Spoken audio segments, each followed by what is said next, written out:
Hi hello ఎలా ఉన్నారు అందరూ? నీతమ్మ వంటలకి స్వాగతం. నేను ఈరోజు మీకు ఆలు పన్నీర్ టిక్కాని ఎలా తయారు చేయాలో చూపించబోతున్నాను.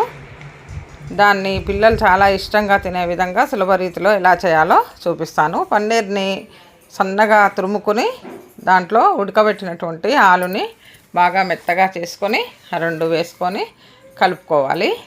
దాంట్లో కొద్దిగా సన్నగా తరిగిన ఉల్లిపాయలు, తర్వాత పచ్చిమిర్చి అన్నీ సన్నగా తరుక్కోవాలి. బాగా అల్లం ముక్కలు, వెల్లుల్లి ఇవన్నీ కూడా సన్నగా తరుక్కొని తగినంత ఉప్పు వేసుకోవాలి. ఉప్పు వేసుకొని ఉప్పు, కారం, కలర్ కోసం కారం కూడా వేసుకుంటే చాలా బాగుంటుంది. అందుకోసం వేసుకొని దాంట్లో కొంచెంగా ధనియాల పొడి, తర్వాత చాట్ మసాలా,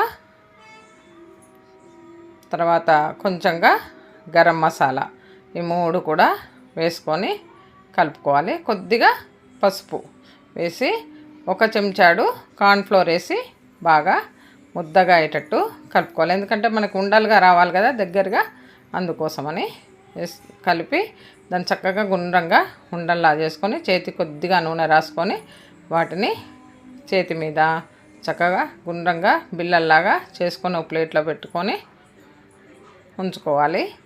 తర్వాత కొద్దిగా పెనం వేడి చేసుకొని పెనం మీద నూనె వేసుకొని ఆ నూనె అంతా స్ప్రెడ్ అయ్యేటట్టు చేసి ఈ టిక్కాలని చక్కగా సన్నటి మంట మీద కాల్చుకోవాలి.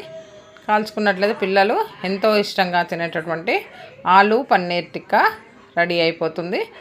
హాఫ్ డే స్కూల్స్ కదా, ఇప్పుడు చక్కగా చేసి పెట్టినట్లయితే సాయంత్రం పూట స్నాక్స్ లాగా తింటూ ఉంటారు. సండేసు, సాటర్డేసు అలా బయట తినకుండా కొంచెం టమాటా కెచప్ వేసుకొని తిన్నట్లయితే ఎంతో రుచికరమైనటువంటి ఆలు పన్నీర్ టిక్కా రెడీ అయిపోతుంది. లైక్ చేయండి, సబ్స్క్రైబ్ చేయండి. Thank you for watching. Thank you.